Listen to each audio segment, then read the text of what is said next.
Gloire à Dieu. Merci au groupe Louange. Nous pouvons nous rasseoir dans la présence de Dieu. Gloire à Jésus pour sa présence. Gloire au Saint-Esprit pour sa présence. Gloire à Dieu le Père pour son amour. Que l'amour de Dieu le Père, la grâce de Jésus-Christ notre Seigneur et la communion du Saint-Esprit soient avec chacun d'entre nous et soient avec nos esprits. Amen. Alléluia. C'est une joie, un privilège d'être dans la maison du Seigneur. Lorsque nous pensons à comment l'atmosphère de ce monde nous accable à travers les soucis de la vie, le poids des difficultés, le poids des charges, le poids des préoccupations, le poids de l'oppression, le poids de la dépression. Il y a des moments, j'ai envie de dire, et je dis, et je le confesse comme David, je désire, Seigneur, habiter dans ta présence, dans ta maison, parce que c'est là chez moi. Je désire rester là, tout près de toi. Mais ce monde a besoin de nous, ce monde a besoin de la révélation des fils de Dieu. Voilà pourquoi Dieu nous envoie dissimuler partout, dans toutes les sphères de la société, certains dans les lieux scolaires, dans les lieux universitaires, d'autres dans les endroits professionnels, les entreprises, d'autres dans le monde des affaires, afin que nous puissions aller influencer ces environnements et apporter et transporter avec nous le royaume de Dieu, c'est-à-dire la présence de Dieu dans ces endroits-là. Et le Saint-Esprit est le royaume de Dieu personnifié. C'est pour cela que Jésus, parlant du Saint-Esprit, a dit, le royaume de Dieu est au milieu de vous. Alléluia. Alléluia. Il voyait le royaume de Dieu en esprit et il parlait de l'arrivée du Saint-Esprit parce que Jean-Baptiste a parlé de ce Saint-Esprit. Il a parlé de Jésus qui, lui, apporterait justement le Saint-Esprit pour l'établissement du royaume de Dieu sur la terre. Et c'est pourquoi dans le livre de Matthieu, chapitre 3, au verset 11, qui est donc notre texte de base, il est écrit, et c'est Jean-Baptiste qui parle, « Moi, je vous baptise d'eau pour vous amener à la repentance, mais celui qui vient après moi est plus puissant que moi, et je ne suis pas digne de porter ses souliers. Lui, il vous baptisera du Saint-Esprit et de feu. » Alléluia. Il vous baptisera du Saint-Esprit et de feu. Et nous avons ici, au travers de ce que Jean est en train de nous dire, Jean-Baptiste est en train de nous dire, nous avons ici donc 3 baptêmes essentiels, distincts. Jean-Baptiste est en train de nous révéler ici 3 baptêmes distincts. Il dit, moi, Jean-Baptiste, je vous baptise d'eau pour vous amener à la repentance. Et donc, il parle du baptême de la repentance. Il parle du baptême d'eau. Et ensuite, il dit, mais il y a un qui vient après moi. Je ne suis pas digne de délier la courroie de ses souliers.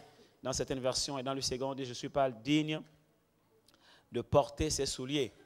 Lui, quand il viendra, il vous baptisera du Saint-Esprit et de feu. Donc, en fait, Jésus est celui qui seul a la capacité de baptiser du Saint-Esprit et de feu. Et ici, donc, nous voyons qu'il y a 3 baptêmes. Le baptême d'eau pour nous amener à la repentance et le baptême du Saint-Esprit pour nous accorder la plénitude du Saint-Esprit et le baptême de feu pour nous apporter le revêtement de l'Esprit, le revêtement de puissance. En termes de définition, et ce soir, j'aimerais vraiment apporter quelques définitions. J'aimerais vous ouvrir les yeux sur la différence qu'il y a entre ces 3 baptêmes. Et dimanche, je vous enseignerai les clés qui vous permettront de recevoir le baptême de feu ou de retrouver ce revêtement de feu pour ceux qui l'ont perdu. Le baptême d'eau est clairement défini ici par Jean-Baptiste. Il dit, moi je vous baptise d'eau pour vous amener à la repentance. C'est quoi la repentance? La repentance, c'est l'engagement d'une bonne conscience envers Dieu. La repentance, c'est réaliser que je suis pécheur et que je suis mort dans cet état de péché et que sans Dieu, je suis mort spirituellement et je suis même mort physiquement, en fait livré à la mort physique si je n'ai pas Dieu, si je ne me repens pas, si je ne me demande pas pardon à Dieu pour mes péchés. Et donc la repentance t'amène à prendre conscience de ton état de pécheur et à prendre conscience des péchés que tu commets et à prendre conscience du fait que ces actes que tu commets sont mauvais. Et la repentance induit le regret qui se manifeste par une tristesse. Laquelle tristesse est une tristesse qui conduit au salut, nous dit l'apôtre Paul. Et la repentance aussi est suivie d'une confession. La confession, le renoncement. Je renonce à ces anciennes choses, à ces mauvaises choses, parce que je comprends et je réalise que ces choses sont mauvaises et ne sont pas bonnes aux yeux de Dieu. La repentance, c'est aussi un détachement d'avec une nature.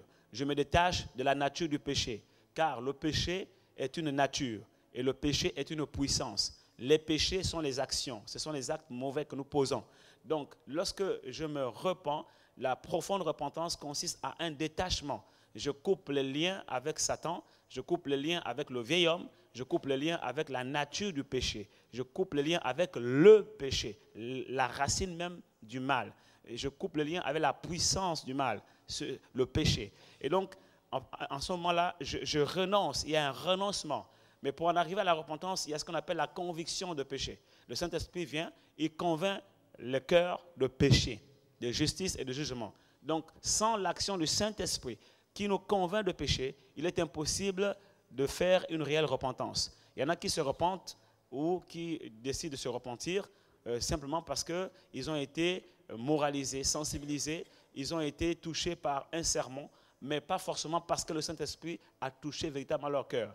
Vous savez, parfois, lorsque tu fais prendre conscience à quelqu'un de quelque chose qui est mauvais, même s'il n'est pas chrétien, il se rend compte qu'il a commis des erreurs et il se rend compte qu'il a perdu du temps, il a perdu vraiment de l'argent, il a perdu de l'énergie et qu'il aurait déjà pu être à un certain niveau social et professionnel, mais à cause de ses erreurs, aujourd'hui, il est en train de tourner en rond dans sa vie. Il peut arriver que cette personne soit profondément touchée par ces paroles parce qu'elles sont vraies, parce qu'elles sont authentiques, elles sont réelles, et ces paroles touchent sa conscience, et ces paroles renvoient cette personne comme devant un miroir, et la personne est face à elle, et la personne peut pleurer, peut vraiment regretter ce qu'elle a fait, et même pouvoir prendre des résolutions de ne plus jamais recommencer. Mais en fait, si le Saint-Esprit n'est pas à l'origine de cette tristesse, n'est pas à l'origine de cette repentance, en fait, cette repentance n'est pas spirituelle. Cette repentance, elle est charnelle. Et je peux vous dire qu'il y a des gens qui ne sont pas chrétiens qui font des repentances. Les prisonniers, par exemple, des criminels qui ont tué, qui se rendent compte qu'effectivement, ils ont mal agi face aux réalités, face à leur conscience. Il y en a qui demandent pardon à la famille, qui demandent pardon à la justice, et qui regrettent leur acte, qui regrettent leur crime. Mais ce n'est pas pour autant que ces personnes-là ont le Saint-Esprit ou ont été sauvées. Parce que c'est une repentance, certes, mais c'est une repentance purement d'ordre moral. Parce que leur conscience a été touchée et effectivement, elles regrettent l'acte. Hein. Elle regrette d'avoir tué sa femme, la personne regrette d'avoir tué son mari, d'avoir mis le feu dans la maison, d'avoir mis le feu dans un endroit, d'avoir tiré sur une personne, d'avoir écrasé une personne avec sa voiture, d'avoir fait quelque chose de mauvais. La personne regrette ces choses-là. Pourquoi? Parce que la morale nous enseigne à tous que ces choses ne sont pas bonnes. Et quand on est face aux lois morales, ces valeurs aussi parlent à nos consciences et cela peut produire une sorte de repentance. Mais si le Saint-Esprit n'est pas derrière, ce regret, cette tristesse, cette repentance n'est pas de Dieu, elle n'est pas spirituelle, elle ne peut produire la vie, elle ne peut produire le salut, elle ne peut conduire au salut. Quelqu'un me comprend ici? Et cette justice, la Bible dit que c'est une justice qui sera comme un vêtement souillé. Okay? Donc, et cette repentance, beaucoup de personnes l'ont connue. Voilà pourquoi Jean-Baptiste va reprendre les scribes et les pharisiens lorsque ces derniers venaient aussi se faire baptiser pour prendre le baptême de la repentance. En fait, Jean-Baptiste voulait leur faire comprendre que ce baptême-là, cette repentance-là n'a rien à voir avec la repentance que vous avez connue jusqu'à ce jour. Il dit, qui vous a appris à fuir la colère à venir, race de vipères, produisez maintenant du fruit digne de la repentance. Quelqu'un me comprend ici? Il parlait en réalité de la repentance selon Dieu, la repentance qui est le fruit de la conviction du péché par l'action du Saint-Esprit dans le cœur de l'être humain. Cette repentance-là, elle est produite par le Saint-Esprit dans le cœur de l'être humain. Cette repentance est un fruit de l'Esprit. Quelqu'un me comprend ici? Parce que c'est produit par le Saint-Esprit. Il est bien de s'excuser, il est bien de demander pardon. Et tous les êtres humains sont amenés à le faire lorsqu'on se rend compte qu'on a mal agi. C'est une forme de repentance. Mais la repentance dont il s'agit ici, il s'agit d'une repentance qui est le fruit de la conviction du Saint-Esprit et qui se manifeste par une confession de péché, par un regret, une tristesse produite par le Saint-Esprit, une tristesse qui mène à la vie et non à la mort, une tristesse qui t'amène à prendre une décision, à être révolté contre toi-même et dire mais qu'est-ce que j'ai perdu du temps, mais qu'est-ce que j'ai trimé, qu'est-ce que j'ai traîné, pourquoi est-ce que j'ai fait telle chose, je ne connaissais pas. Une tristesse en fait qui t'amène à prendre conscience que ce que tu fais et que tu as fait jusqu'à ce jour est mauvais. Une action du Saint-Esprit dans ton cœur qui t'ouvre les yeux et qui t'accorde la révélation réellement de ce qu'est réellement Christ et de ton état de pécheur et qui t'accorde la révélation de la sainteté de Dieu. Et donc le baptême dont a parlé Jean-Baptiste est le baptême de la repentance. Et cette repentance, elle passe par la conscience. C'est pourquoi dans 1 Pierre chapitre 3, verset 21, l'apôtre Pierre nous dit que cette eau, l'eau du baptême, est une figure. Cette eau est une figure du baptême. Cette eau est une figure du baptême, virgule, qui est un engagement d'une bonne conscience envers Dieu et qui vous sauve. Donc, l'eau du Jourdain, l'eau que Jean-Baptiste a utilisée et l'eau que nous utilisons aujourd'hui pour baptiser est une figure d'un baptême. Est une figure du baptême. Et donc, le baptême réel, c'est la repentance. C'est ce qui se passe au-dedans de vous. C'est ça le baptême réel. L'engagement d'une bonne conscience envers Dieu. Maintenant, ce baptême réel-là, ce baptême en vérité qui se passe dans votre esprit, est matérialisé par un baptême physique qu'on appelle le baptême d'eau. Beaucoup de personnes ont pris le baptême physique sans avoir réellement expérimenté la conviction intérieure du Saint-Esprit et sans avoir pris l'engagement de bonne conscience envers Dieu. Parce que l'engagement d'une bonne conscience envers Dieu est la résultante de la conviction de péché. Donc c'est une action du Saint-Esprit dans ton cœur. Donc le baptême d'eau est un fruit de l'Esprit aussi. C'est le Saint-Esprit qui produit ça. Donc quand tu as reçu la conviction de péché, tu as demandé pardon pour tes péchés, ce n'est pas de tes propres forces, ce n'est pas par tes raisonnements, ce n'est pas par tes pensées. C'est le Saint-Esprit qui a produit ça dans ton cœur. C'est le Saint-Esprit qui t'a amené à prendre conscience. Donc l'engagement d'une bonne conscience là, en fait, c'est une action du Saint-Esprit dans ton être intérieur.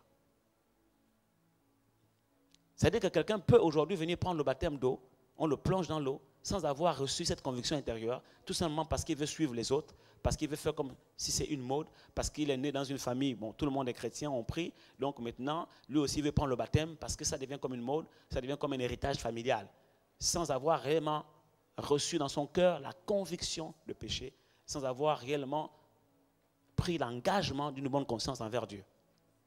Donc si le Saint-Esprit n'a pas produit cette action dans ton cœur, tu peux prendre le baptême d'eau physiquement, ce baptême d'eau n'a aucune valeur.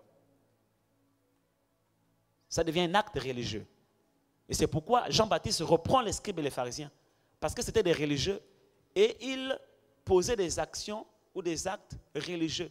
Et ils voulaient en fait venir se faire baptiser du baptême de Jean-Baptiste comme ils ont l'habitude de pratiquer les actes religieux comme tout autre acte religieux qu'ils avaient l'habitude de faire. Les ablutions ou encore le jeûne, la prière à un certain moment, à une certaine heure. Donc toutes ces actions-là, tous ces actes-là qu'ils pratiquaient de façon religieuse, ils croyaient que le baptême de Jean-Baptiste était aussi un acte religieux comme tout autre acte. Ils ne comprenaient pas vraiment le sens. Voilà pourquoi Jean-Baptiste les reprend. Il leur dit, produisez du fruit digne de la repentance. Hypocrite, race de vipères. Il voulait leur faire comprendre qu'en fait, ne venez pas à ce baptême-là comme vous avez l'habitude de vous approcher religieusement de toute action que vous êtes en train de pratiquer depuis le temps de vos pères jusqu'à ce jour. Ce qui se passe maintenant, c'est autre chose. Ce qui se passe maintenant ne peut être pratiqué si nous n'avons pas nous-mêmes, au-dedans de nous, reçu la conviction par le Saint-Esprit et pris l'engagement d'une bonne conscience envers Dieu. Donc, Jean-Baptiste était en train de réveiller leur conscience, d'essayer de les amener à comprendre la portée spirituelle du baptême. Et j'aime bien souvent cette question qu'on pose aux futurs baptisés. Est-ce que le baptême sauve? Non, le baptême ne sauve pas. Et oui, c'est vrai, le baptême ne sauve pas. Mais attention, quand vous dites que le baptême ne sauve pas, il faut préciser, il s'agit de quel baptême? C'est le baptême physique-là qui ne sauve pas.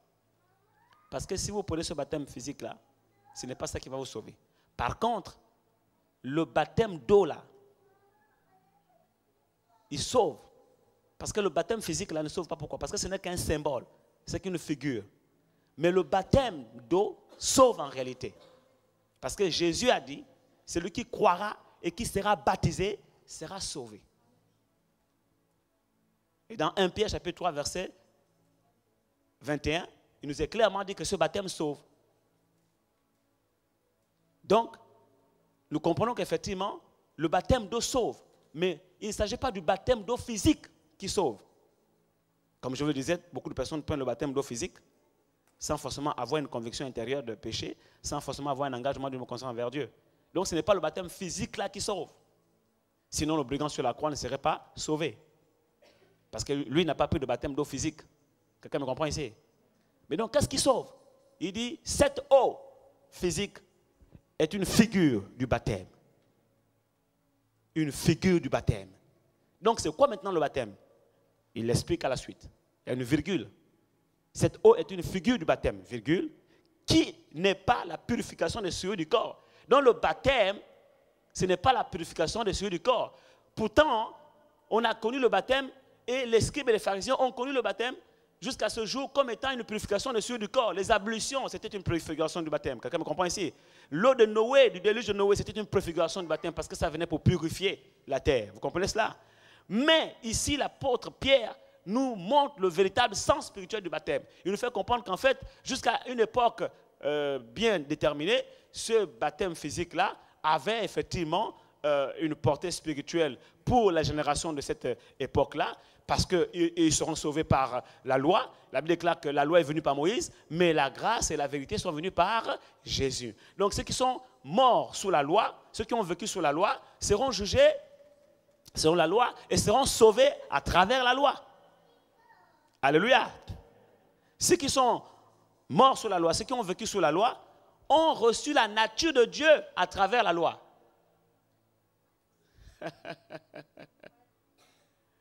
Voilà pourquoi la Bible les appelle les saints.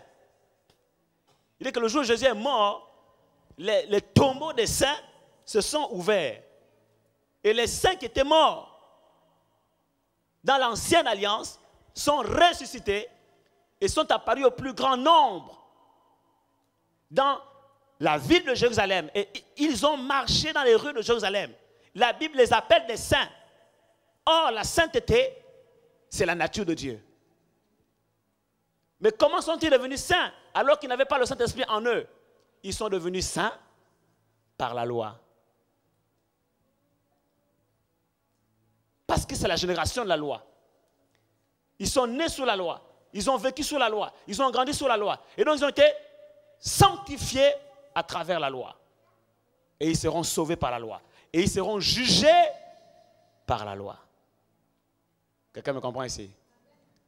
Et cette génération était fondée sur des préceptes, sur des dogmes, sur des rituels.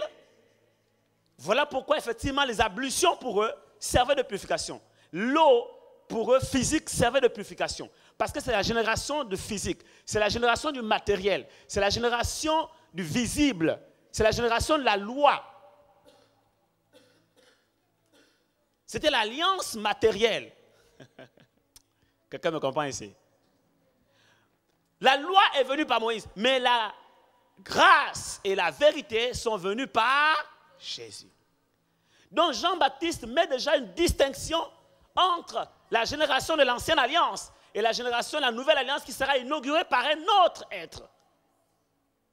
Il met la distinction entre la génération de Moïse et la génération de Jésus-Christ. Et il parle à la génération de Moïse qui était en transition entre l'ancienne alliance et la nouvelle alliance. Il parle aux scribes et aux pharisiens. Il dit jusqu'à présent, vous avez pratiqué un certain nombre de choses. C'était des actes religieux, c'était des rituels. Ne croyez pas que cette eau-là est une eau comme celle que vous avez connue, qui va purifier vos souillures. Quelqu'un me comprend ici? Parce que cette eau n'est qu'une figure tout ce que vous avez fait sous l'ancienne alliance n'était qu'une figure, n'était que l'ombre des choses à venir. L'eau du déluge de Noé n'était qu'une figure du baptême. Les ablutions pour la purification de vos corps n'étaient qu'une figure du baptême. Et l'eau du Jourdain avec laquelle je vous baptise n'est qu'une figure du baptême. Parce que le véritable baptême vient par la conviction du Saint-Esprit dans le cœur de l'être humain et produit un fruit digne de la repentance. C'est pour cela qu'il leur dit, race de vipères, qui vous a appris à fuir la colère à venir. Produisez maintenant du fruit digne de la repentance. Et ne dites pas en vous-même, nous avons Abraham pour père. Qu'est-ce que ça veut dire? Ça veut dire que c'est fini maintenant l'alliance d'Abraham. Vous devez sortir maintenant de cette alliance-là. Une alliance rituelle, une alliance religieuse, une alliance dogmatique, une alliance basée sur la loi des préceptes que vous pratiquez sans comprendre le sens, mais au travers desquels votre génération fut sauvée. Maintenant, nous passons par une étape de transition. Parce que moi, aujourd'hui, je vous baptise d'eau pour vous amener à la repentance. Mais ce n'est qu'en fait une manifestation visible de quelque chose qui va se produire à l'intérieur de vous par l'action du Saint-Esprit. C'est pour cela que sans le Saint-Esprit, vous ne pouvez pas porter du fruit digne de la repentance. Alors ne faites pas des actions pour faire. Recherchez le Saint-Esprit qui, au travers de ce baptême, vous donnerez la possibilité de porter du fruit digne de la repentance. Car moi, je vous baptise d'eau pour vous amener à la repentance. Mais il y a un qui vient après moi, lui. Il est plus puissant que moi. Je ne suis pas digne de délier la couronne de ses souliers. Lui, là, quand il viendra, il vous baptisera du Saint-Esprit et de feu. Et Pierre reprend, il dit, cette eau n'est qu'une figure du baptême. Si cette eau n'est qu'une figure du baptême, c'est quoi le baptême alors? Et il l'explique, il répond à la question par la suite. Il dit, c'est l'engagement d'une bonne conscience envers Dieu.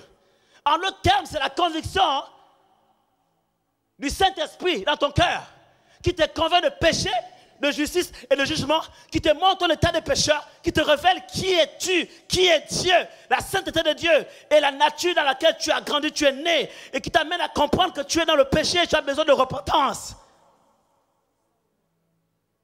Et lorsque tu as reçu la conviction du Saint-Esprit, alors tu prends un engagement par la bonne conscience, en tout temps de conscience, toi-même tu prends l'engagement, tu dis, oh Seigneur, je te demande pardon. J'étais dans les ténèbres. Maintenant, mes yeux voient la lumière. J'ai entendu parler de toi. Maintenant, mes oreilles qui ont entendu parler de toi comprennent qui tu es. Grâce au Saint-Esprit. Quelqu'un me comprend ici? Et l'apôtre Pierre va plus loin. Il dit, et qui vous sauve? La question que je pose ici, c'est de savoir, c'est quoi ce qui nous sauve? Qu'est-ce qui nous sauve? Est-ce que c'est cette eau? C'est quoi? Et c'est quoi l'engagement de mon conscience envers Dieu? On acclame le Seigneur. Cette eau est une figure du baptême. C'est quoi le baptême finalement? L'engagement d'une bonne conscience envers Dieu qui vous sauve. On comprend maintenant pourquoi le brigand sur la croix a été sauvé. On comprend maintenant pourquoi Jésus a dit celui qui croira et qui sera baptisé sera sauvé.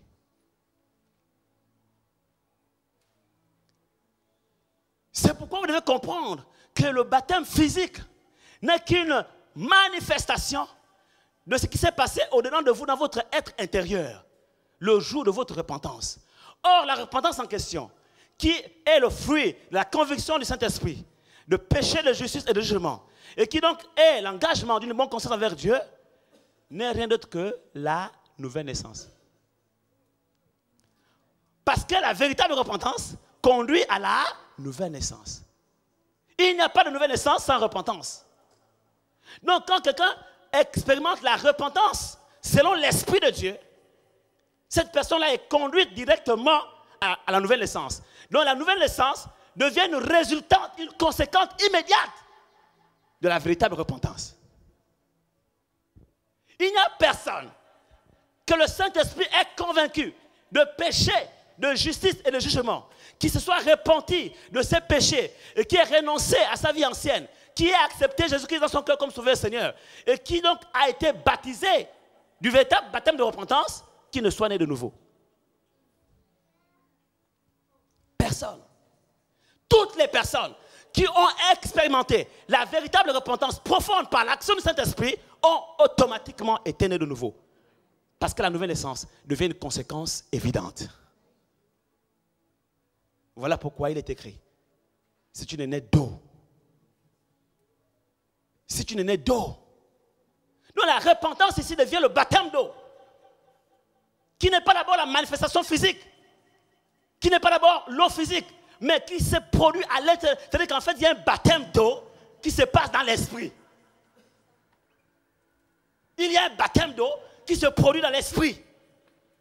Voilà pourquoi Jésus dit, celui qui, alléluia, il dit, si tu n'es né d'eau. Donc quand on parle de repentance, le baptême de repentance, le baptême d'eau, on parle de la naissance d'eau. Naître d'eau, c'est ça. Et il y a un mystère extraordinaire, c'est qu'en fait, au moment où tu expérimentes cette chose-là, sur le plan spirituel, ça se passe au même moment que tu expérimentes le baptême du Saint-Esprit. Car tu ne peux naître d'eau sans naître du Saint-Esprit. Donc en réalité, le baptême d'eau et le baptême du Saint-Esprit se reçoivent au même moment. Parce qu'il n'y a pas de nouvelle naissance sans baptême d'eau et sans baptême du Saint-Esprit. Je parle sur le plan spirituel. Quelqu'un me comprend ici? Je parle de l'expérience spirituelle. Je ne parle pas de la manifestation visible et physique. Je ne parle pas de votre baptême auquel vous pensez. C'est-à-dire qu'en fait, vous avez été préparé par des cours et puis on a programmé une date et on vous a plongé dans l'eau. On a lu ici que ça, ce n'est qu'une figure. Une figure du baptême véritable qui se produit dans votre esprit. Je parle de ce qui s'est produit dans votre esprit. Je parle de ce qui vous a permis d'être enfant de Dieu. Je parle de ce qui vous a permis de naître de nouveau. Je parle d'une expérience intérieure, d'une expérience dans l'esprit. Quelqu'un me comprend ici? Donc, la nouvelle naissance, c'est la naissance d'eau et d'esprit. C'est le baptême d'eau et d'esprit. Oh my God. Voilà pourquoi Jésus dit à Nicodème, si tu es né d'eau et d'esprit, parce que la repentance, le baptême d'eau, donne naissance à l'être humain, donne naissance à l'esprit de l'être humain, mais une naissance d'eau. Et au même moment, se produit une naissance de l'esprit. La naissance de l'esprit, c'est quoi? C'est la résurrection de ton esprit. Comme je l'ai expliqué la semaine dernière. Ton esprit qui était mort ressuscite. Maintenant, pour comprendre pourquoi les deux actions se passent au même moment dans votre esprit, vous devez comprendre d'abord l'état de votre esprit avant ces deux actions à l'intérieur de votre esprit. Lorsque vous étiez pécheur, vous étiez mort dans vos péchés. Donc, votre esprit était mort. Votre esprit avait perdu la vie. Lorsque vous acceptez Jésus-Christ dans votre cœur comme Sauveur et Seigneur, je vous ai dit que ce n'est pas Jésus en chair et en os qui vient dans votre cœur, mais c'est l'Esprit de Jésus, c'est l'Esprit de Christ qui vient dans votre cœur, c'est-à-dire le Saint-Esprit. Et quand le Saint-Esprit vient en vous, ce Saint-Esprit-là a deux fonctions essentielles au moment où il vient en vous. Quand il vient en vous, dans votre esprit donc, il vient comme une eau. Le Saint-Esprit vient comme une eau, c'est une eau. Voilà pourquoi Jésus dit, celui qui croira en moi, des sources d'eau vive jailliront de son sein. Quelqu'un me comprend ici? Donc au moment de la nouvelle naissance, il y a des sources d'eau vive. C'est le Saint-Esprit, c'est cette eau-là. C'est de cette eau qu'il s'agit. L'eau qui jaillit en vous. Au moment de la nouvelle naissance, c'est cette eau-là. Voilà pourquoi il est écrit ici, l'eau dont nous avons usage, l'eau physique n'est qu'une figure n'est qu'une figure. Pourquoi? Parce qu'il y a une véritable eau qui existe et qui se passe, qui se produit, qui coule en vous. Le jour de votre nouvelle naissance. Cette eau est l'eau du Saint-Esprit. Donc l'eau physique là n'est qu'une figure de l'eau du Saint-Esprit qui jaillit en vous le jour de votre nouvelle naissance. Donc quand vous naissez de nouveau, vous naissez d'eau. C'est-à-dire que votre esprit qui était mort en ce moment-là est plongé dans l'eau du Saint-Esprit qui jaillit en vous. Quelqu'un me comprend ici? Est plongé dans l'eau du Saint-Esprit qui coule en vous. Et lorsque votre esprit est plongé dans cette eau, on dit vous êtes en Christ. C'est-à-dire dedans. Et parce que vous êtes dedans, alors vous devenez une nouvelle. Voilà. Donc résurrection. Ça se passe au même moment. Mais c'est spirituel. Donc votre esprit qui était mort est plongé dans l'eau du Saint-Esprit. Et parce que cet esprit qui était mort est plongé dans l'eau du Saint-Esprit, cet esprit qui était mort ressuscite, reprend vie. On appelle ça naître d'esprit. La résurrection. Naître d'esprit, c'est la résurrection de votre esprit. Mais naître d'eau, c'est l'immersion de votre esprit dans l'eau du Saint-Esprit.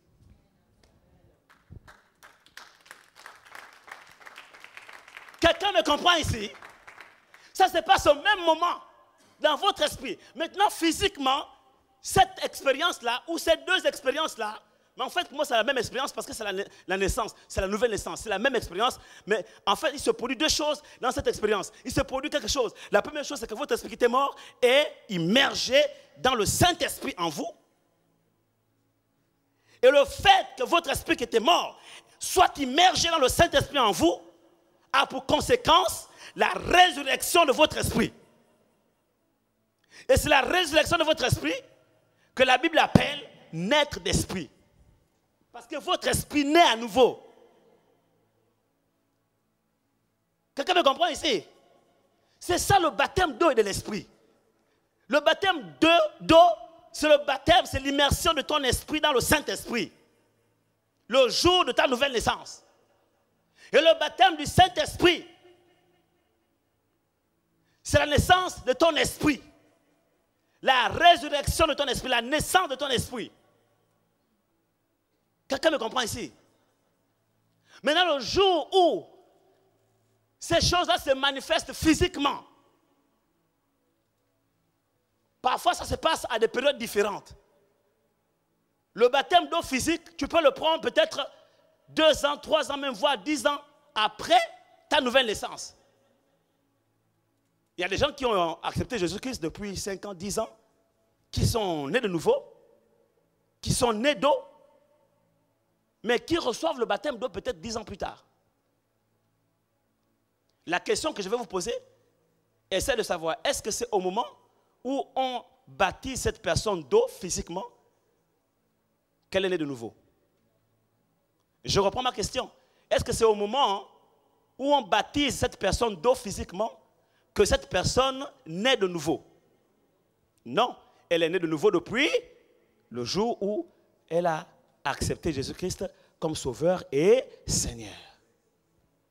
Donc le baptême d'eau physique là ne sera qu'une figure, une représentation d'un véritable baptême qui s'est passé spirituellement dans son esprit. Son esprit a été immergé dans le Saint-Esprit. Maintenant, on vient témoigner publiquement de ce qui s'est passé au-dedans de nous. Nous sommes repentis. Mais on s'est repentis quand? Il y a peut-être 2 ans, 3 ans, 4 ans en arrière, 5 ans, 10 ans en arrière. Maintenant, plus tard, on vient témoigner de ce qui s'est passé au-dedans de nous. On montre à tout le monde que voici, en fait, on révèle à la face des nations le scénario, ce qui s'est passé au-dedans de nous lorsqu'on est né de nouveau. Parce que les gens qui sont à l'extérieur ne voient pas ce qui se passe dans notre cœur. Seul Dieu le sait. Seul Dieu le voit. Même le diable ne peut pas voir les choses qui sont dans votre cœur. Il n'en a pas la capacité. Donc, au travers maintenant d'un acte physique, au travers d'un acte symbolique, le Seigneur va permettre que les êtres humains à l'extérieur aient le témoignage de ce qui s'est passé à l'intérieur de vous. Et on appelle ça le baptême d'eau physique. On imagine quelqu'un qui a reçu Jésus dans son cœur comme sauveur Seigneur il y a 3 ans. Donc il y a 3 ans, il s'est repenti. Il y a 3 ans, il a été convaincu de péché, de jugement. Il y a 3 ans, il a pris l'engagement d'une bonne conscience envers Dieu. Il y a 3 ans donc qu'il a été réellement immergé dans l'eau de l'esprit, que son esprit a été immergé dans l'eau de l'esprit. Il y a 3 ans, effectivement, qu'il porte du fruit digne de la repentance. Il y a 3 ans qu'il est enfant de Dieu. Il y a 3 ans qu'il est né d'eau. Que son esprit est né d'eau. C'est-à-dire son esprit a été plongé dans l'eau de l'esprit. Et 3 ans plus tard, il vient témoigner publiquement. Il dit, voilà ce qui s'est passé au-dedans de moi. J'étais pécheur, j'ai été convaincu de péché. Maintenant, je suis mort dans mes péchés. Je suis ressuscité en nouveauté de vie pour marcher avec Christ, avec lui désormais. Et il montre cela à tout le monde par un acte public. Malheureusement, la religion a focalisé notre regard sur l'acte physique. Et nous a fait comprendre que c'est l'acte physique-là qui sauve. Non. Sinon, toutes les personnes qui ont été plongées dans cette eau physique seraient au ciel aujourd'hui. Quelqu'un me comprend? Le véritable baptême se passe à l'intérieur de vous. Le véritable baptême, c'est à l'intérieur de vous. Pareil pour le baptême du Saint-Esprit. Lorsque le Saint-Esprit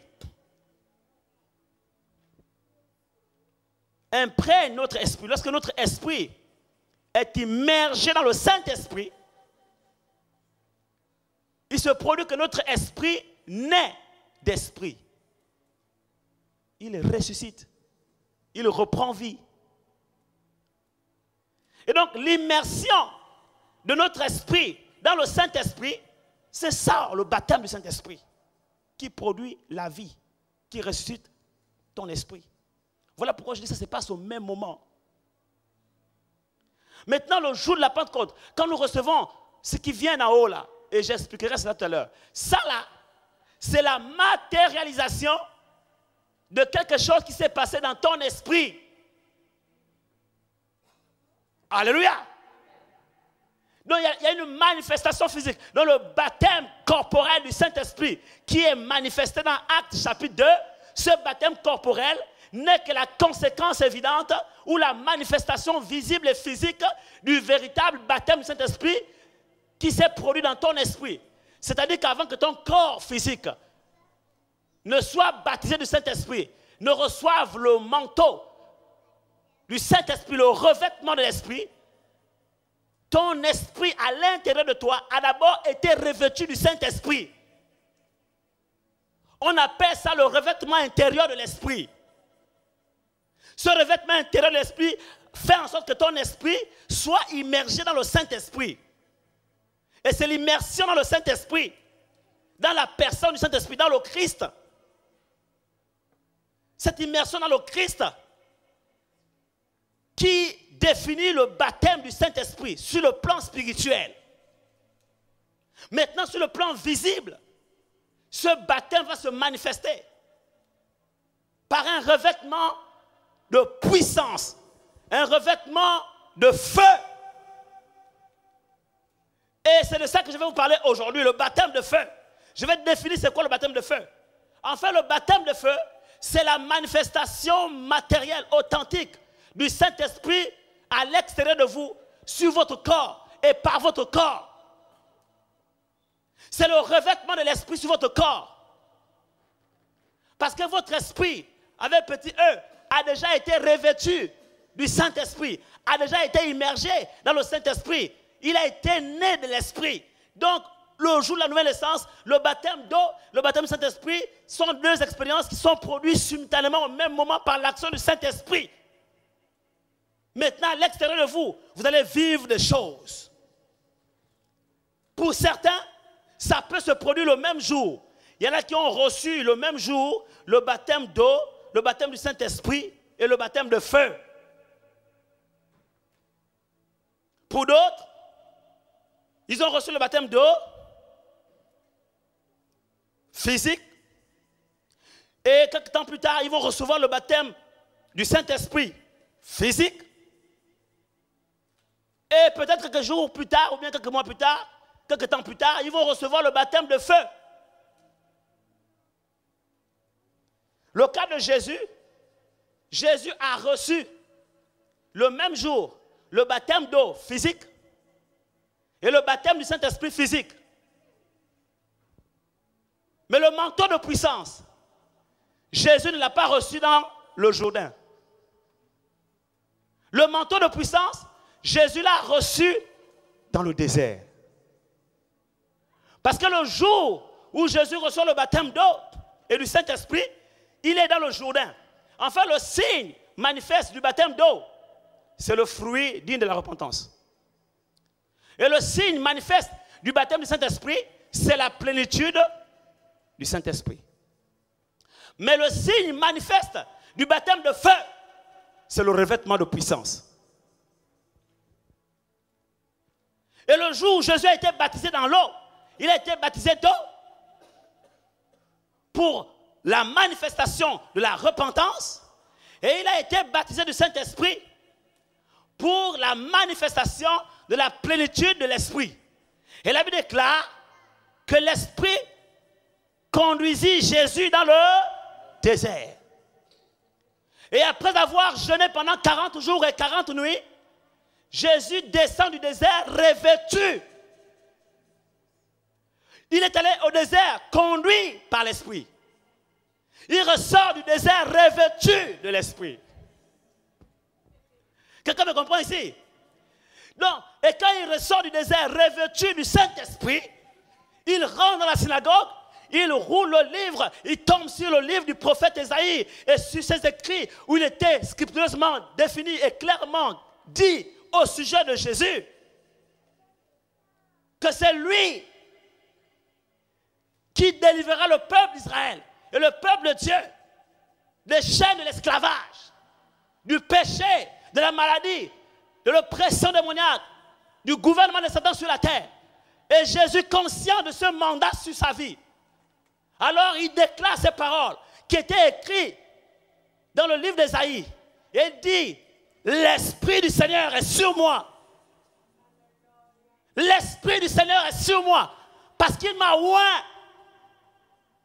pour annoncer une bonne nouvelle aux pauvres. Il m'a envoyé pour libérer les captifs, pour envoyer libres les opprimés, pour guérir ceux qui ont le cœur brisé, pour soulager les opprimés et pour proclamer, pour publier une année de grâce du Seigneur, pour apporter un nouveau jubilé, afin que ceux qui sont dans l'esclavage sortent de leur esclavage, ceux qui sont dans les prisons sortent de leur prison, quelle que soit la prison. Et on a vu la manifestation de ce baptême de feu au travers des œuvres que Jésus a accomplies. La Bible déclare que Jésus allait de lieu en lieu, faisant du bien aux hommes, guérissant les malades et délivrant tous ceux qui étaient sous l'emprise des puissances des ténèbres. Parce que le Saint-Esprit était sur lui. Bien-aimés, quand Jean-Baptiste dit « Moi je vous baptise d'eau pour vous amener à la repentance », il est en train de préparer le chemin de l'arrivée du Saint-Esprit. Parce que la repentance ouvre la porte au Saint-Esprit. Alléluia. Et il dit, il y a un qui est plus puissant que moi. Pourquoi il précise plus puissant? Parce que la puissance qu'avait Jean-Baptiste était une puissance intérieure qui consistait à ramener les cœurs de pierre, les cœurs les plus durs, à la repentance, tourner les cœurs les plus incrédules vers la foi. Jean-Baptiste avait reçu cette puissance, celle qui consistait à parler au cœur de l'être humain, afin d'amener le cœur de l'être humain à la repentance. Quelqu'un me comprend ici? Voici le mandat de Jean-Baptiste. Il venait préparer le chemin du Saint-Esprit. Il venait raboter les cœurs. Il venait labourer les cœurs. Il venait déraciner les choses qui étaient enracinées. Il venait combler les ravins. Il venait abaisser les collines. C'est là la puissance du baptême de la repentance. La puissance du baptême de repentance est une puissance intérieure. Celle qui consiste à convaincre le cœur de l'homme de péché, de justice et de jugement par le moyen du message de l'évangile. L'évangile de la repentance. Et Jean-Baptiste a prêché la repentance. Il dit, convertissez-vous, repentez-vous, car le royaume des cieux est proche. Jean-Baptiste avait reçu un mandat. Le mandat de Jean-Baptiste était d'amener les cœurs les plus durs à la repentance, de tourner le cœur du peuple vers l'Éternel, afin de préparer le chemin du Seigneur. Et quand Jean-Baptiste accomplit son mandat, il annonce maintenant la suite. Après la repentance, vient la nouvelle naissance. Et Jean-Baptiste n'avait pas la capacité d'amener les cœurs à la nouvelle naissance. Il avait la capacité surnaturelle d'incliner les cœurs à la repentance. Mais après avoir incliné les cœurs à la repentance, il fallait maintenant que celui qui est plus puissant, Jésus-Christ, vienne pour conduire ces cœurs maintenant à la nouvelle naissance. Et quand lui il vient, la Bible déclare qu'il vient pour baptiser du Saint-Esprit et de feu. Dans le cœur qui s'est repenti, reçoit maintenant le Saint-Esprit. Et ça se passe à l'intérieur.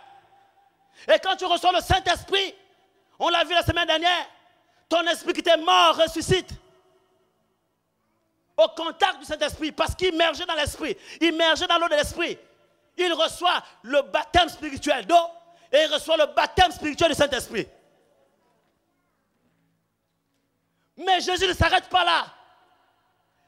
Il a aussi reçu de Dieu la capacité de revêtir vos corps physiques du Saint-Esprit. Et c'est le revêtement de vos corps physiques du Saint-Esprit que Jean-Baptiste appelle ici le baptême de feu. Parce que le baptême de feu, c'est tout simplement le revêtement physique de votre corps. Un revêtement physique du Saint-Esprit. Quand le Saint-Esprit descend sur vos corps, quand le Saint-Esprit revêt ton corps, et le même baptême est appelé encore le baptême de puissance.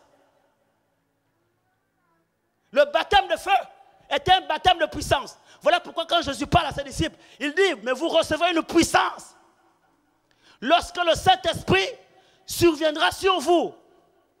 Mais le Saint-Esprit était déjà au-dedans d'eux. Lorsque Jésus a soufflé sur les disciples, sur les apôtres, il a dit, recevez le Saint-Esprit. Les apôtres avaient déjà reçu le Saint-Esprit. N'est-ce pas? Mais ici, Jésus ne parle plus du Saint-Esprit en nous. On l'a vu la semaine dernière. Il y a le Saint-Esprit qui est en nous.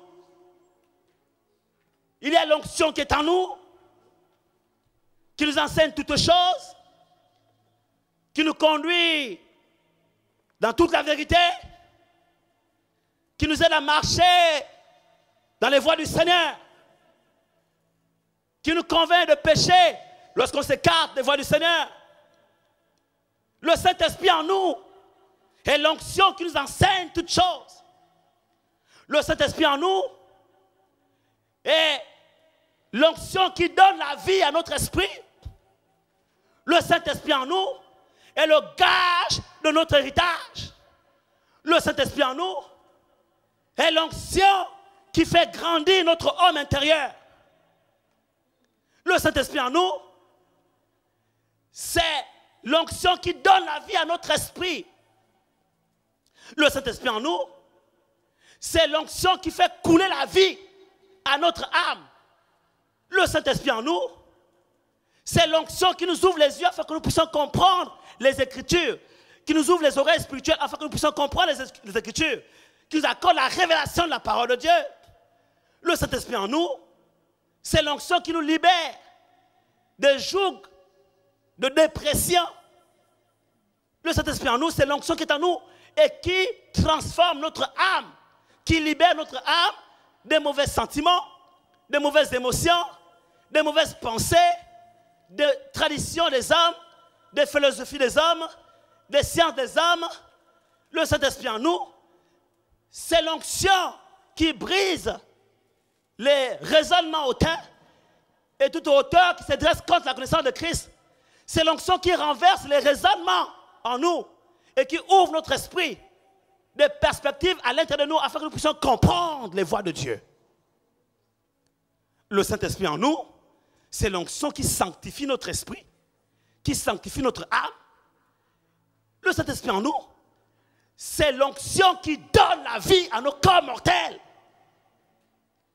Le Saint-Esprit en nous, c'est la plénitude de Dieu qui habite corporellement notre corps charnel au point de lui donner la vie. Selon qu'il est écrit que Jésus était celui en qui habitait corporellement toute la plénitude de la divinité. Le Saint-Esprit en nous nous donne tout ce qui contribue à la vie et à la piété. Le Saint-Esprit en nous nous accorde la force émotionnelle, la force spirituelle intérieure.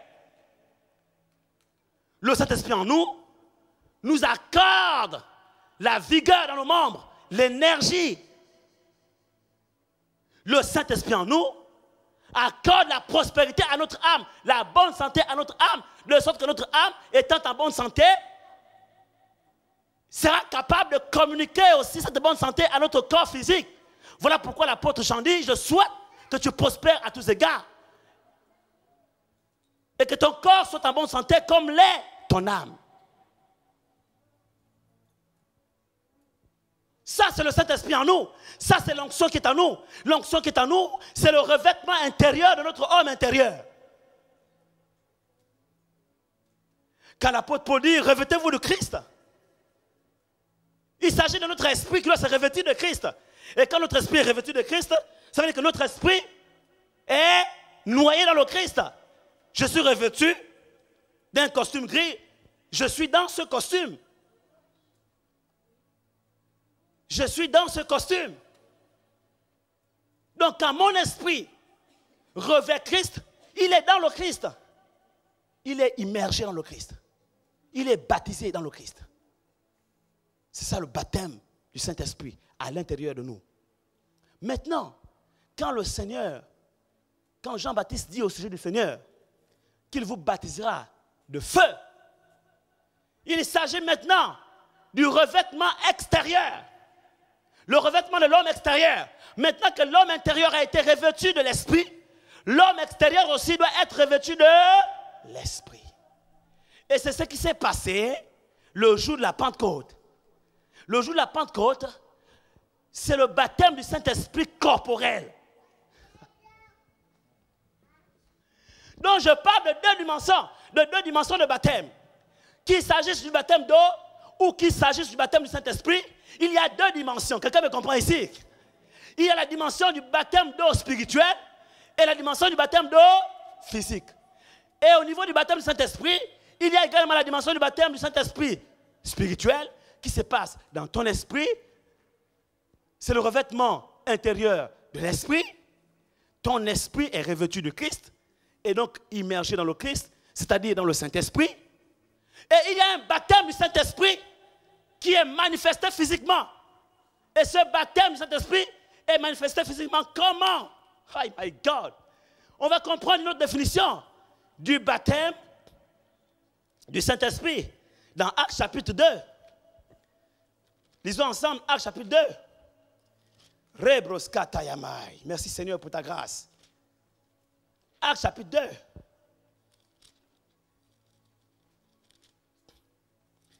Oh, aide-nous Seigneur, oh Dieu.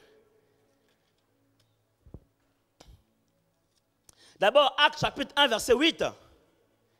Il dit, mais vous recevrez une puissance, le Saint-Esprit survenant sur vous. D'abord, on va lire à partir du verset 5. Il dit, car Jean a baptisé d'eau, mais vous, dans peu de temps, dans peu de jours, vous serez baptisés du Saint-Esprit.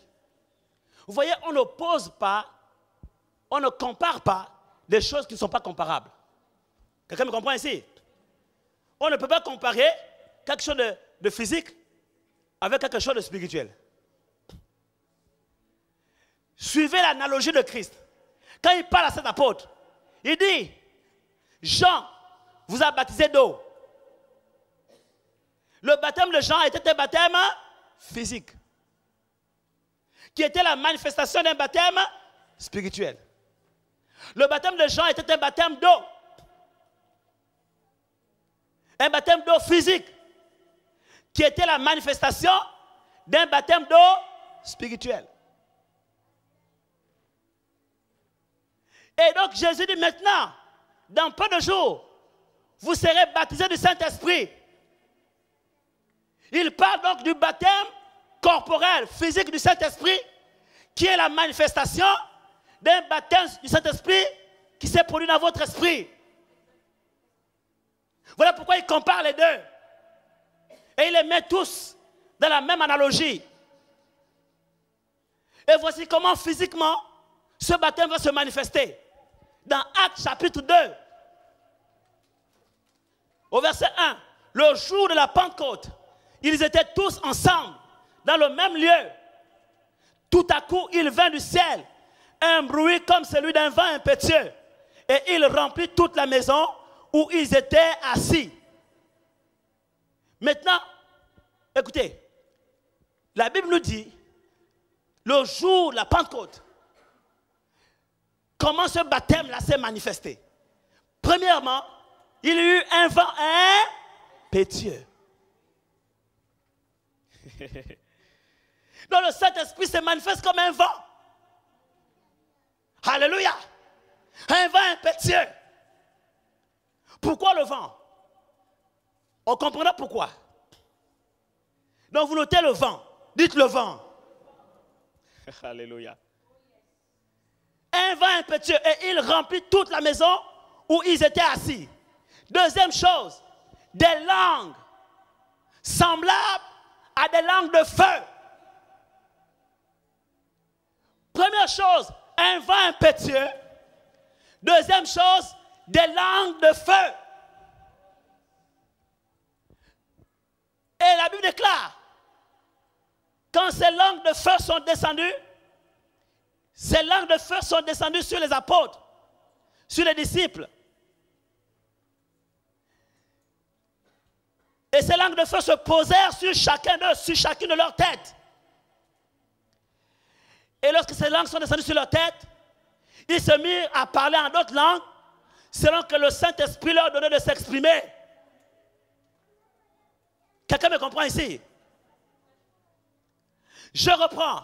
Le jour de la Pentecôte, ils étaient tous assis dans le même lieu. Tout à coup, il vint du ciel un bruit comme celui d'un vent impétueux, et il remplit toute la maison où ils étaient assis. Des langues semblables à des langues de feu leur apparurent séparées les unes des autres et se posèrent sur chacun d'entre eux. Ils furent tous remplis du Saint-Esprit et se mirent à parler en d'autres langues selon que l'Esprit leur donnait de s'exprimer. Alléluia! Alléluia! Donc, voyez-vous, le baptême corporel du Saint-Esprit. Est-ce que quelqu'un comprend? Quand je parle du baptême corporel du Saint-Esprit, si quelqu'un me comprend, qu'il lève la main et qu'il acclame le Seigneur. Je ne parle plus du baptême du Saint-Esprit qui s'est passé dans votre esprit. C'est-à-dire l'immersion de votre esprit dans le Christ, dans le Saint-Esprit. Le jour de votre nouvelle naissance, selon qu'il est écrit, si quelqu'un est en Christ, il devient une nouvelle création. Je ne parle plus de ce baptême du Saint-Esprit-là, qui s'est passé à l'intérieur de vous, qui n'a été autre que le revêtement de votre homme intérieur, le revêtement du Saint-Esprit. Votre homme intérieur a été revêtu de l'Esprit de Dieu, a été immergé, a été intégré, a été phagocyté par le Saint-Esprit. Je parle maintenant de la manifestation de cette expérience intérieure à l'extérieur de vous. Et la Bible nous enseigne que cette expérience se manifeste de deux manières. Premièrement, par un vent. Dites un vent. Deuxièmement, par des langues de feu. En fait, premièrement, par un vent. Deuxièmement, par le feu. Et le baptême de feu, c'est le revêtement extérieur. Le baptême de feu, c'est la descente du manteau de puissance sur ton corps. Le baptême de feu, c'est la manifestation de la puissance de Dieu sur ton corps. C'est le revêtement de ton corps du manteau de puissance. Lorsque le Saint-Esprit revêt ton corps du manteau de puissance, on dit alors que tu as été baptisé de feu. Mais tu ne peux pas être baptisé de feu sans être accompagné par le vent. Le feu, c'est la puissance. Et la puissance est accompagnée par le vent. La puissance est précédée par le vent et la puissance est suivie du vent. Pourquoi? Parce que la puissance de Dieu se manifeste par le feu et par le vent. Le feu descend sur la personne. Le feu apporte les dons. Le feu apporte l'équipement. Le feu apporte les capacités surnaturelles au corps de l'être humain, afin qu'il soit capable d'accomplir l'œuvre de Dieu avec son corps physique. Le feu apporte au corps de l'être humain ce que la nature humaine ne peut pas lui accorder. Le feu apporte à l'être humain des capacités surnaturelles que l'être humain ne peut pas avoir. Voilà pourquoi il est impossible d'accomplir l'œuvre de Dieu sans le revêtement de puissance. Tu peux avoir reçu des capacités naturelles, tu peux avoir reçu des compétences naturelles, professionnelles, tu peux avoir une intelligence humaine, tu peux savoir gérer des êtres humains, avoir fait du management, de la communication, des techniques, etc. Mais si tu n'as pas reçu le manteau de puissance, tu ne peux être un pasteur. C'est le manteau de puissance qui rend capable un être humain, qui donne à cette personne la capacité de gérer des hommes. C'est une capacité surnaturelle qui est donnée à un être humain. Quelqu'un me comprend ici? Le manteau de puissance, c'est la capacité que Dieu te donne pour briser les jougs, pour renverser les dominations, les autorités, les principautés. C'est un mandat divin, c'est un manteau divin, c'est un revêtement corporel. Quelqu'un me comprend ici? Et cette puissance se manifeste par le feu, mais se manifeste aussi par le vent. Voilà pourquoi vous remarquerez que lorsque quelqu'un a reçu le manteau de puissance, lorsque Dieu l'utilise, par moment vous allez voir que cette personne-là manifeste une onction qui projette les gens par terre. Pourquoi? Parce que le manteau de puissance est souvent précédé ou accompagné du vent de l'esprit. C'est le vent de l'esprit, lorsqu'il souffle, qui amène les gens à tomber par terre. Le vent de l'esprit manifeste la puissance du feu. Voilà pourquoi certaines personnes ointes de Dieu sont utilisées par Dieu. Et quand elles exercent un ministère, l'onction de Dieu se manifeste dans la salle et se propage comme des ondes de choc qui parcourent les rangs, qui parcourent les chaises. Et les gens qui sont au contact de cette onction, cette puissance-là, sont propulsés par le vent de l'esprit. Et certaines personnes tombent par terre. Ce n'est pas que c'est un spectacle qui est voulu par l'homme de Dieu lorsque cet homme de Dieu est réellement sincère. Je ne parle pas des scénarios organisés. Je ne parle pas des artifices organisés. Je parle de la réelle puissance du Saint-Esprit. Je parle du réel feu de l'Esprit. Lorsque un être humain a reçu le baptême de feu, son ministère est accompagné par des dons de puissance. Et il se produit exactement ce qui s'est produit avec Jésus. Quand Jésus a reçu le baptême de feu, il fut revêtu de l'Esprit. Et quand il descend du désert, la Bible déclare ces paroles. L'Esprit du Seigneur est sur moi. Il m'a oint. Donc le baptême de feu est accompagné d'une onction. Il m'a oint. Cette onction n'est plus l'onction qui est à l'intérieur de nous. Ce n'est plus une onction intérieure. Cette onction, c'est une onction extérieure. L'onction intérieure revêt l'homme intérieur. Mais l'onction extérieure revêt l'homme extérieur. Quelqu'un me comprend ici? De la même manière que ton esprit a été immergé dans le Saint-Esprit, ton homme intérieur a été immergé dans le Saint-Esprit. De la même façon, à travers le baptême de feu, ton corps est immergé dans le Saint-Esprit. Alléluia. Dans le baptême de feu, c'est un baptême de puissance. Quand la Bible parle du baptême de feu, la Bible nous renvoie à la puissance. Quand la Bible parle du baptême du Saint-Esprit, la Bible nous renvoie à la plénitude. Quand la Bible nous parle du baptême d'eau, elle nous renvoie à la repentance. Quelqu'un me comprend ici?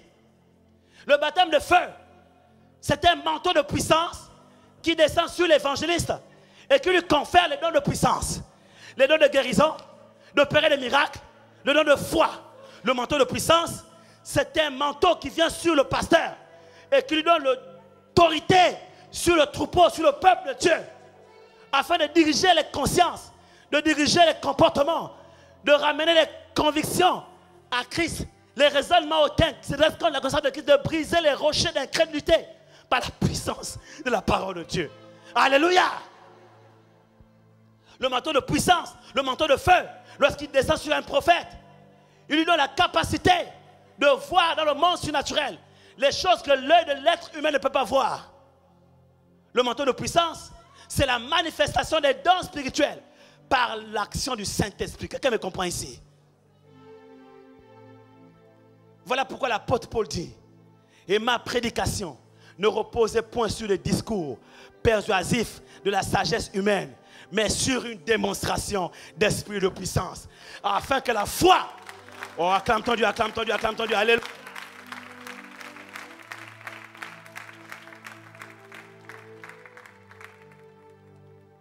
Afin que la foi de ce qui est la parole de Dieu, ne soit pas fondée sur les discours des hommes, mais que la foi du peuple de Dieu soit fondée sur la puissance de Dieu.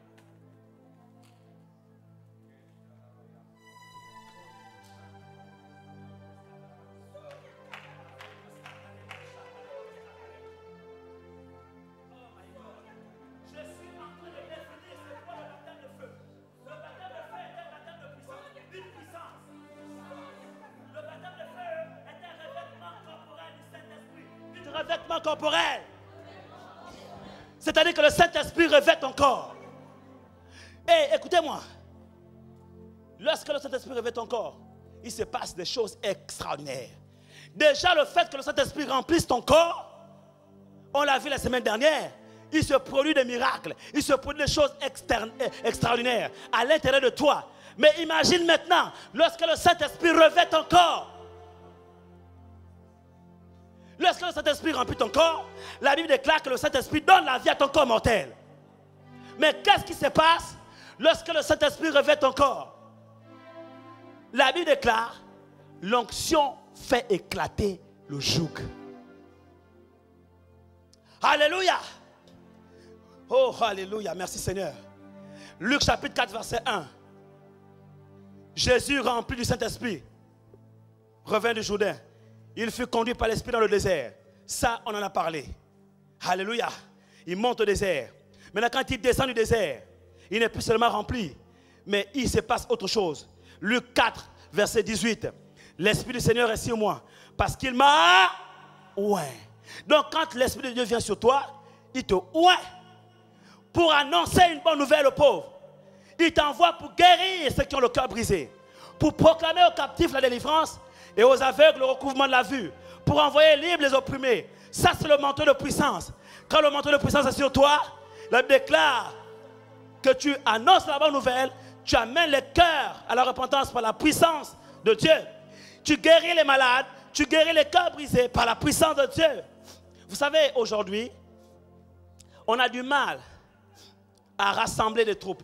On a du mal à amener les gens à Christ. Non parce que Jésus n'est pas avec nous. Non parce que le Saint-Esprit n'est pas avec nous. Non, nous avons Jésus. On a Christ en nous. Nous avons le Saint-Esprit en nous. Mais pour amener les cœurs à la repentance, pour amener le cœur au salut, nous avons besoin du Saint-Esprit sur nous. C'est l'onction qui est sur nous qui nous donne la capacité de convertir des cœurs à Christ. Voilà pourquoi Jésus dit à ses disciples de rester à Jérusalem. Il dit, vous recevrez une puissance lorsque le Saint-Esprit viendra sur vous. Et vous serez mes témoins à Jérusalem, dans la Judée, dans la Samarie et jusqu'aux extrémités de la terre. Il est impossible de témoigner de Christ avec puissance si nous n'avons pas reçu le baptême de feu. Le baptême de feu nous accorde la puissance pour témoigner de Christ et pour convertir les cœurs à Christ. Voilà pourquoi l'église primitive croissait. Elle croissait par l'assistance du Saint-Esprit. Pourquoi? Parce qu'ils étaient baptisés de feu et le feu de l'Esprit se manifestait au travers d'eux pour attirer les cœurs à Christ. Car personne ne peut venir à Christ si ce n'est Dieu qui l'attire. Et l'onction attire, l'onction attire, l'onction attire les âmes à Christ. Quand tu es revêtu d'un manteau de puissance, quand tu es baptisé de feu, en tant qu'évangéliste, tu prêches la bonne nouvelle aux pauvres et tu amènes les cœurs à la repentance et les cœurs se convertissent et les âmes sont sauvées en masse. C'est pour cela que le jour de la Pentecôte, Pierre a prêché en une seule prédication 3000 conversions, 3000 personnes ont donné leur cœur à Jésus. Il y a eu 3000 nouvelles naissances en une seule prédication. Ça, c'est le baptême de feu. Quelqu'un ici acclame le Seigneur.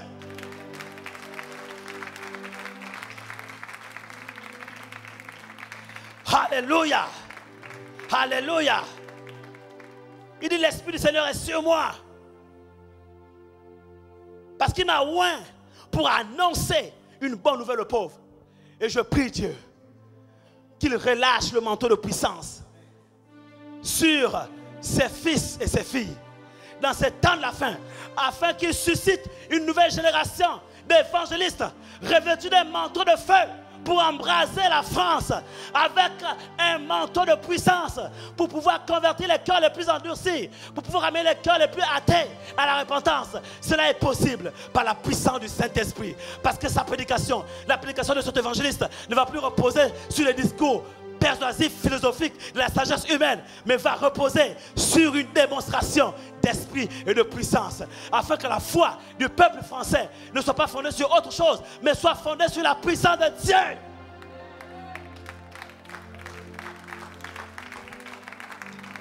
Alors que les évangélistes désirent la puissance de Dieu, que les évangélistes cherchent la puissance de Dieu, recherchent la puissance de Dieu, que les évangélistes aillent dans le désert et cherchent la face de Dieu pour que le manteau de puissance tombe sur eux. Voilà pourquoi l'église de France n'est pas assez productive.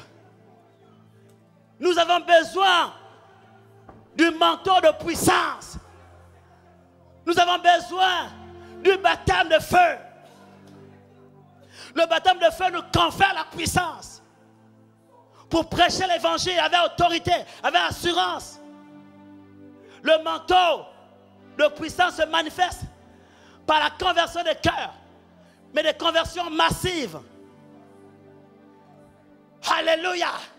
Le manteau de puissance fait de nous des témoins de Christ, des témoins authentiques de puissance. Oh Seigneur, accorde-nous le manteau de feu. Accorde-nous le manteau de puissance. Est-ce que quelqu'un me suit ici? Ne vous laissez pas distraire. Concentrez-vous sur la révélation de la parole de Dieu. Parce que Dieu veut t'enseigner ce soir. Alléluia.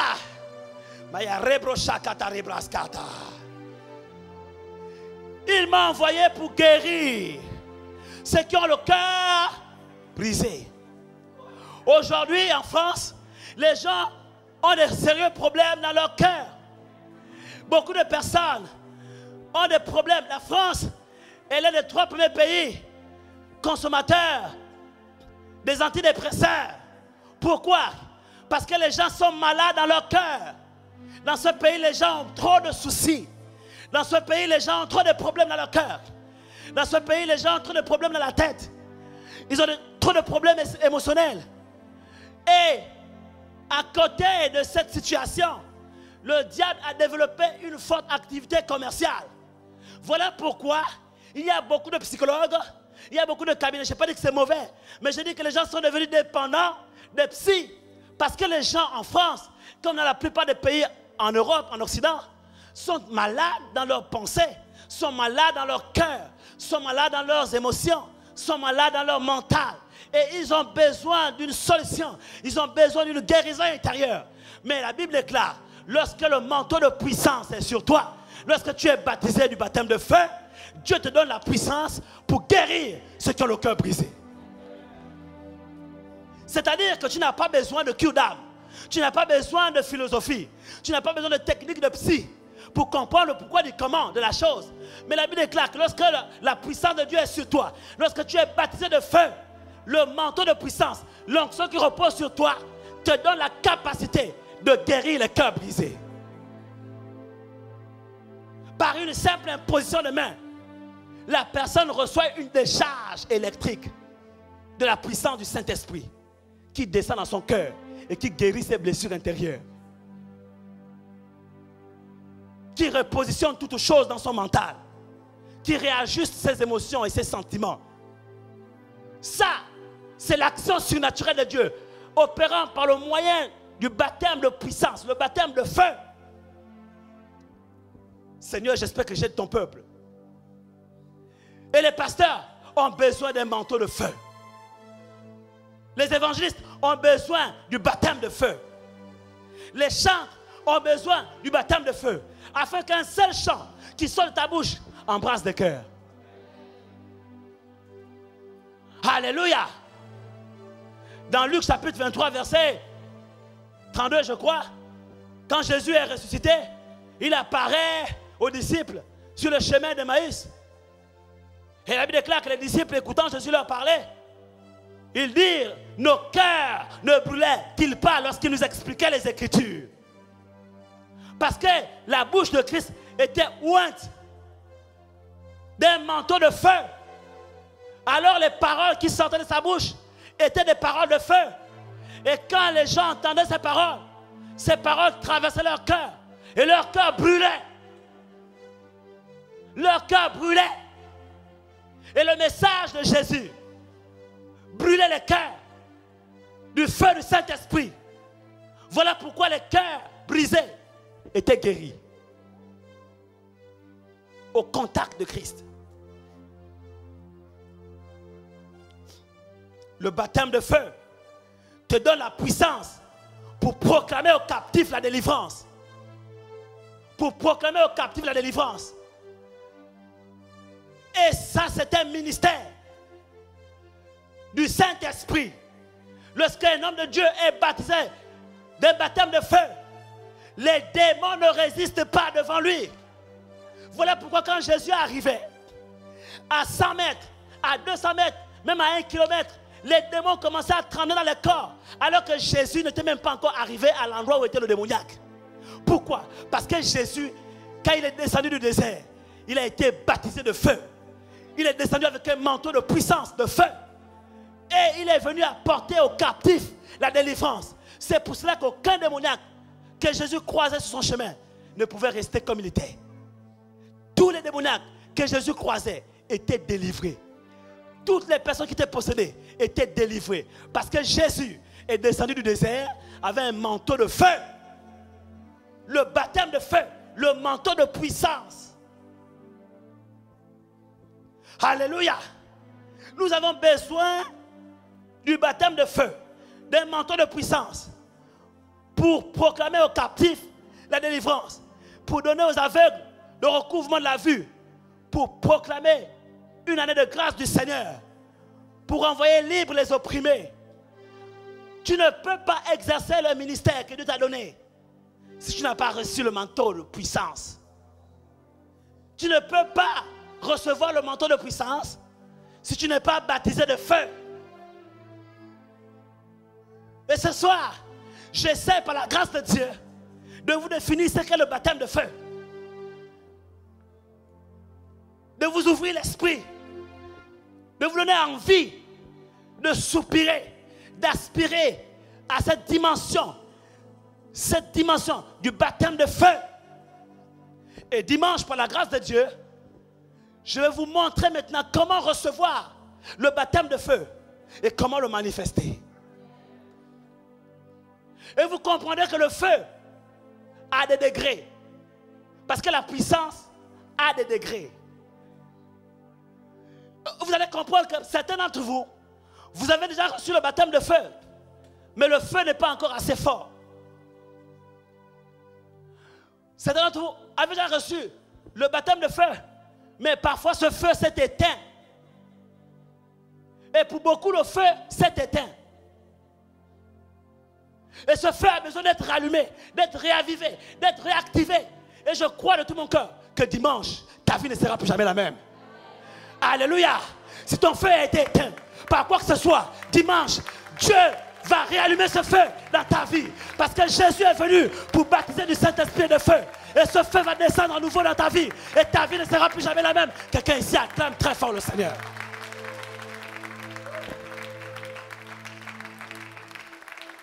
Alléluia. Mais vous recevrez une puissance, le Saint-Esprit survenant sur vous, et vous serez mes témoins. À Jérusalem. Alléluia.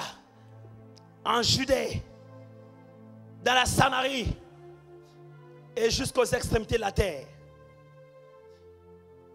Et pour un prédicateur, quand le manteau de puissance est sur toi, c'est 1 Corinthiens 2, 4. Ta prédication ne repose pas sur des discours persuasifs de la sagesse humaine, mais sur une démonstration d'esprit de puissance. Alléluia. Dans Actes chapitre 10, verset 38. Actes 10, 38. Vous savez comment Dieu a oint du Saint-Esprit et de force. Dans la version d'Arby, il est écrit: vous savez comment Dieu a oint du Saint-Esprit et de puissance. Dites puissance. Jésus de Nazareth, qui allait de lieu en lieu, faisant du bien et guérissant tous ceux qui étaient sous l'emprise de puissance du diable. Car Dieu était avec lui. Alléluia. Luc chapitre 4, verset 1. Jésus, rempli du Saint-Esprit, revint du Jourdain. Il fut conduit par l'Esprit dans le désert. Et quand il descend, il dit: l'Esprit du Seigneur est sur moi. Le baptême de feu, c'est l'Esprit du Seigneur sur toi. Luc chapitre 4, verset 14. Jésus revêtu de puissance. Dites: revêtu de puissance. Jésus revêtu de la puissance de l'Esprit, retournant en Galilée, et sa renommée se répandit dans tout le pays d'alentour. Bien-aimé, lorsque tu es baptisé de feu, le manteau de puissance vient sur toi et ta renommée se répand.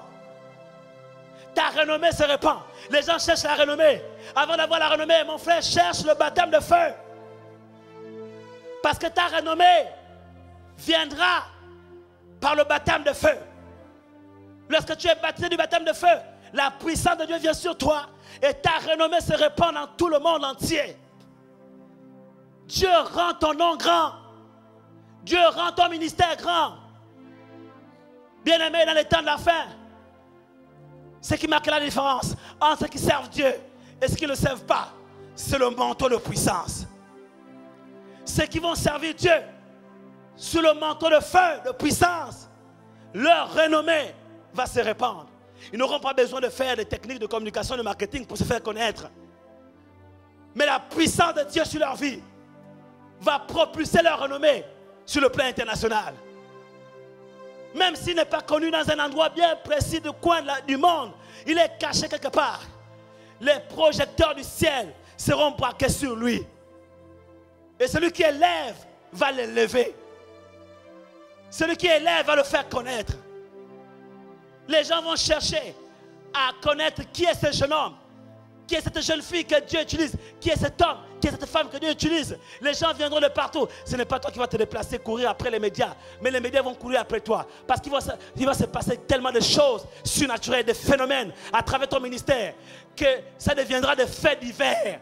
Donc les médias vont chercher à te rencontrer, pour t'interviewer, pour essayer de comprendre le phénomène qui se produit dans ta vie. Comment ça se produit, ces choses-là. Ils viendront te chercher et ta renommée va se répandre. Ta renommée va se répandre dans le monde entier. Pourquoi? Parce que Dieu va t'élever. Ça, c'est le baptême de feu. C'est le manteau de puissance. Alléluia. Jésus, revêtu de la puissance du Saint-Esprit, retournant en Galilée, et sa renommée se répandit dans tout le pays d'alentour. Recherche le baptême de feu et ta renommée sera grande. Alléluia. Non par une vaine gloire humaine, mais c'est la conséquence logique, évidente du baptême de feu. Parce que c'est un baptême de puissance. Luc chapitre 6 verset 19. Et toute la foule cherchait à le toucher, parce qu'une force sortait de lui et les guérissait tous. Quand tu es revêtu du manteau de puissance, quand les gens seulement te touchent, rien qu'au contact de ton vêtement, les gens sont guéris. Pourquoi? Parce que le manteau de puissance te donne une force surnaturelle. Et cette force-là, tu peux la communiquer à ton entourage. Voilà pourquoi une femme atteinte d'une perte de sang depuis 12 ans, en touchant seulement le pan de la robe de Jésus, du vêtement de Jésus, fut guérie. Et la Bible déclare, Jésus se retourna. Il dit, quelqu'un m'a touché, car j'ai senti une force sortir de moi. Quelqu'un me comprend ici? Cette force était sur lui et s'est propagée autour de lui. Ça, c'est le manteau de puissance. Ça, c'est le baptême de feu. Quand tu es baptisé de feu, la force surnaturelle du Saint-Esprit est sur toi. Et elle peut se propager autour de toi.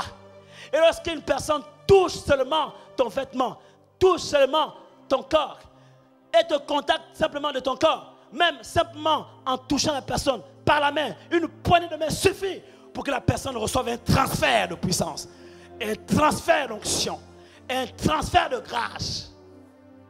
Ça, c'est le baptême de feu, le manteau de puissance qui te rend capable d'opérer dans cette dimension. Quelqu'un me comprend ici?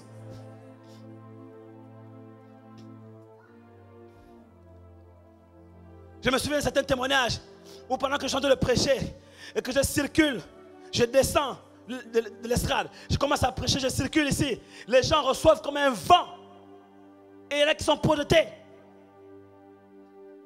Je vous ai dit que le baptême de feu est accompagné du vent. Ce vent, c'est la puissance. Ce vent, c'est le pouvoir. C'est une force qui sort de ton corps. Tu dégages une puissance. Quand tu prêches, tu dégages une puissance. Quand tu marches, tu dégages une puissance. Quand tu chantes, tu dégages une puissance. Quand tu circules, tu dégages une puissance. Et les gens qui sont autour de toi peuvent ressentir cette puissance. Parce qu'ils sont en contact de cette puissance. Il y en a qui peuvent tomber, il y en a qui peuvent être ballottés, qui peuvent être pivotés, il y en a qui peuvent être comme secoués, il y en a qui peuvent être guéris, d'autres délivrés. Quelqu'un me comprend ici? Ça, ce sont les effets du baptême de feu. C'est la manifestation du revêtement de puissance sur le corps d'un être humain qui est né de nouveau, qui a reçu Jésus-Christ dans son cœur comme Sauveur et Seigneur, qui est baptisé d'eau et d'esprit. Et le Saint-Esprit vient sur lui et le rend capable d'accomplir les œuvres surnaturelles par le manteau de puissance, un revêtement de puissance qui vient sur son corps. Le manteau de puissance, quand il est sur toi, tu touches un objet, l'objet reçoit la puissance. Alléluia. C'est ce qui s'est passé avec Moïse. Il touche l'objet, un bâton, il frappe la mer rouge s'ouvre en deux, parce que le manteau de puissance était sur lui. Voyez-vous, le manteau de puissance n'est pas arrivé à la Pentecôte. La différence entre l'ancienne alliance et la nouvelle naissance, c'est qu'à la Pentecôte, le Saint-Esprit est descendu sur terre pour habiter de façon permanente avec l'Église et pour œuvrer sur la terre, afin d'installer le gouvernement de Dieu et le règne de Christ sur la terre. Mais, dans l'Ancien Testament, beaucoup de serviteurs de Dieu ont reçu le baptême de feu, c'est-à-dire le manteau de puissance. Mais eux, ils n'ont pas reçu le baptême du Saint-Esprit. Nous, aujourd'hui, on a reçu le baptême du Saint-Esprit. Et nous avons la capacité de recevoir le baptême de feu. Mais, dans l'Ancienne Alliance, eux, ils ont opéré avec la dimension de feu. C'est la dimension de puissance qui a permis à Moïse d'ouvrir la mer rouge en deux avec un simple bâton. C'est la dimension de puissance qui a permis à Samson de déchirer la gueule d'un lion simplement avec un os. C'est la puissance de Dieu, le manteau de puissance qui a permis à Élie d'ouvrir le Jourdain simplement en frappant avec un manteau. C'est la puissance de Dieu qui a permis à Daniel de fermer la gueule des lions. C'est la puissance de Dieu, c'est le manteau de puissance qui a permis à Shadrach, Meshach et Abednego d'être plongés, immergés dans une fournaise ardente sans être consumés. C'est le manteau de puissance qui a permis à Jérémie, à Ézéchiel et à tous les prophètes de l'Ancienne Alliance d'opérer des miracles, d'accomplir les œuvres, de remporter les victoires. C'est le manteau de puissance qui a permis à David de vaincre Goliath. C'est le manteau de puissance qui a permis à Josué et à Caleb de posséder Canaan. Parce que quand le manteau de puissance vient sur toi, tu es animé d'un esprit nouveau. Et tu peux posséder tes possessions. Tu peux posséder tes territoires. C'est le manteau de puissance qui a permis à Jean-Baptiste de ramener les cœurs les plus durs à la repentance. C'est le manteau de puissance qui a permis à Pierre et à Jean de dire à ce paralytique qui était devant la porte, la belle, et qui faisait le monde, de dire: je n'ai ni argent ni or, mais ce que j'ai, je te le donne. Au nom de Jésus-Christ de Nazareth, lève-toi et marche. La Bible déclare que se tenant sur ses deux pieds, ses pieds deviennent fermes. Et il s'est tenu debout, il s'est levé et il a marché. Et louant Dieu, sautant, rendant gloire à Dieu. Et toutes les personnes qui l'avaient vu autrefois furent dans un grand étonnement. Pourquoi? Parce que le manteau de feu était sur Pierre et Jean. Et comme le manteau de feu était sur Pierre et Jean, une force se dégageait d'eux. C'est pourquoi ils ont dit: je n'ai ni argent ni or, mais ce que j'ai, je te le donne. Qu'est-ce qu'ils ont donné? Ils ont donné la puissance. Reçois. Et il a reçu la puissance. Et quand il a reçu la puissance, ses deux pieds devinrent fermes. Bien aimé, il y a des paralytiques qui vont se lever parce qu'ils ont reçu la foi. Quelqu'un me comprend ici? Mais il y a d'autres paralytiques qui vont se lever parce qu'ils ont reçu la puissance dans leurs membres. Et quand ils reçoivent la puissance dans leur corps, leurs pieds deviennent fermes. Et ils se lèvent et ils marchent. Et ils sont capables de faire des choses qu'ils ne pouvaient pas faire avant. Ça, c'est le manteau de puissance. Ça se propage. Ça se répand. Je te le donne. Je te le communique. Je n'ai ni argent ni or. Mais la puissance que Dieu m'a donnée, comme un vent, je te la donne. Et quand je dis reçois, ce n'est pas moi. C'est la puissance du Saint-Esprit. Tu la reçois. Alléluia. Et selon l'intensité de la puissance, voilà pourquoi dimanche je vous parlerai de l'intensité. Comment augmenter l'intensité de la puissance? Selon l'intensité de la puissance, les gens peuvent recevoir la guérison instantanément ou plus tard. Selon l'intensité de la puissance, il peut se produire des choses maintenant ou plus tard. Selon l'intensité de la puissance, un démon peut résister ou partir de suite. Selon l'intensité de la puissance,